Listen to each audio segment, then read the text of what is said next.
I'm Brett Sheedy. I'm a CPA and tax attorney with Strategic Tax and Accounting. Welcome to our knowledge sharing videos.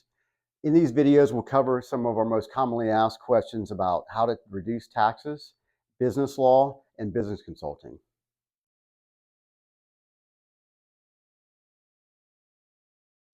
In this video, we're going to look at how to create an LLC and how to use an LLC. If you're unsure if you need an LLC, please see our video on Do I Need an LLC? Here, how to create an LLC. So you can, of course, do it yourself.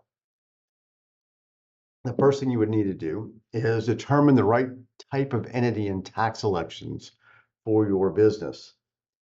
Should you use an LLC or a corporation, or should you elect to be taxed as an S corporation? So these are the beginning decisions. Let's assume that you decide you need to be an LLC. I will say here, being a corporation is usually inappropriate for 90% of small businesses. The only thing that you would use a C corporation for as a small business is if you were accumulating a lot of assets and don't need to be paid out of that very much. You'll just take a standard salary, but most of the money will be churned back into buying major equipment, warehouses, things like that. It's going to be a large company that takes a lot of capital. So outside of that, you would want to be an LLC. So let's assume you chose LLC. What's your next step? Well, you need to form the LLC on the Alabama Secretary of State's website. The cost is $236. You used to have to go down to the courthouse in each county to do this, but now I think they're all, any I've worked with, are now listed on the Alabama Secretary of State's website. You can choose your county and set up an LLC. So that costs $236 to do yourself on the Secretary of State's website between the name reservation and the formation. The next step is to obtain an EIN, which is called an employer identification number. You may not employ anybody. That's just what it's called. An EIN could also be called a taxpayer identification number. TIN would probably be more appropriate, but it's still called when you go to the website that you want to obtain an EIN is the button you're going to click. The next step is to create either initial minutes or an operating agreement. That's because when you go to open a bank account for the LLC, if you don't have something that empowers you to act on behalf of the LLC, they won't let you open a bank account. You can't contract, all kinds of things, because the only thing that's on the certificate of formation for an LLC on the Secretary of State, on any of the paperwork, is who's the registered agent. The registered agent is the person who, if you're going to be sued, that where they can have a physical address and someone's name that they can serve process on, if you've heard that term, or notify that they're being sued or have been sued. So that's the only name listed on the certificate of formation. It's the only one needed. You don't need to put on their initial owners.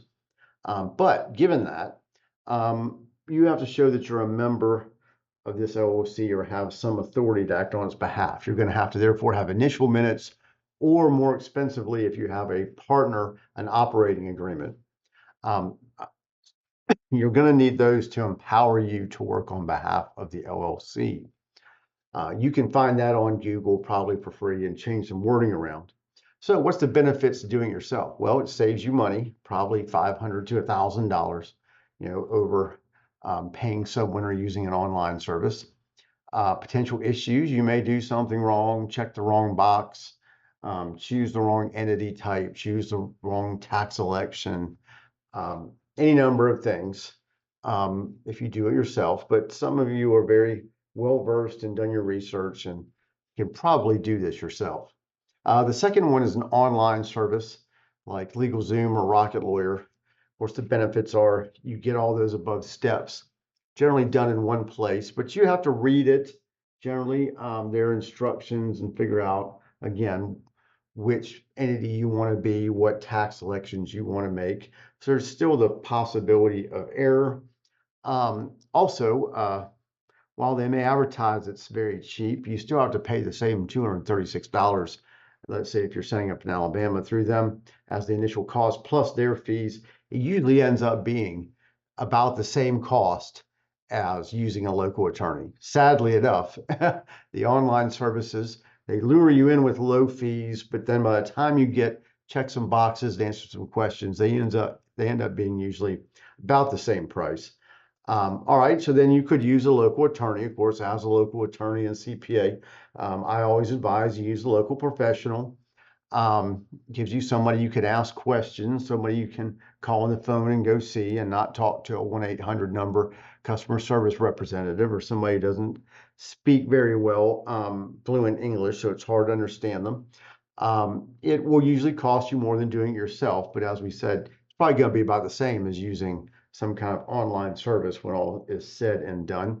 I will say, in choosing an attorney, you need to choose one who specializes in business and tax law. That's not self-serving. It just kind of goes to common sense that if you use somebody who's a criminal lawyer or somebody who's a litigator in car wrecks or so forth, one, they probably may not want this kind of business from you, but two, if they do it as a favor, they may not know any more than you do about business entities and taxation of business entities.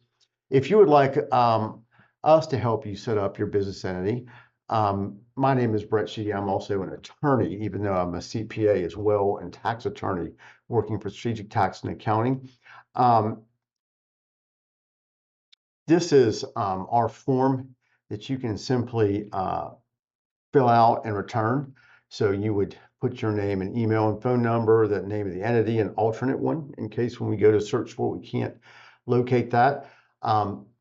In here, we're talking about setting up LLCs. So you place an X there, and then you may want to be an S Corp. This is something you should read about or maybe call and talk over with one of our tax managers, whether you want the current date or a future date as the effective date.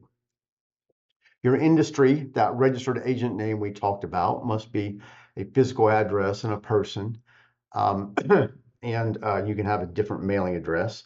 And then the responsible party for obtaining the EIN. They want to make sure that the people requesting EINs for entities are U.S. citizens or green card holders, not some kind of money launderer or terrorists. So you're going to want to know who's getting the number, even though it doesn't mean you're necessarily liable for the business, just liable for that this EIN is being obtained for a legitimate reason. Owners, we have our fees here. So anyway, if you wanted to fill that out and simply send it to B. Sheedy at Strategic Law LLC, I could set that up for you as a client of Strategic Tax and Accounting. Okay, so back to our presentation. So we can set up the entity for you, but once it's set up, how do you use an LLC?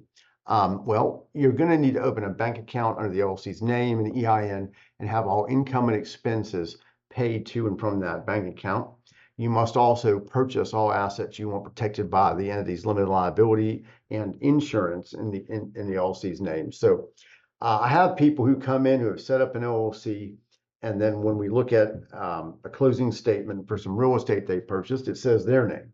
So in that case, they're not using the LLC for that real estate business. They're just have an LLC.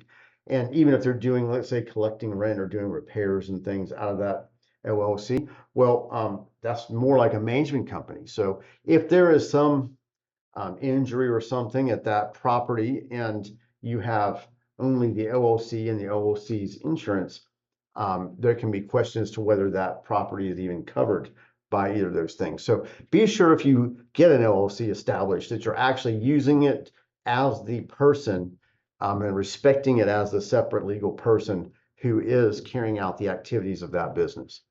Okay, well, I hope this video was helpful. If you have any questions, please feel free to contact us at Strategic Tax and Accounting, or if it's in particular in establishing an LLC, you'll need to request to speak with the tax attorney who is me, Brett Sheedy, to help you do that. Thank you.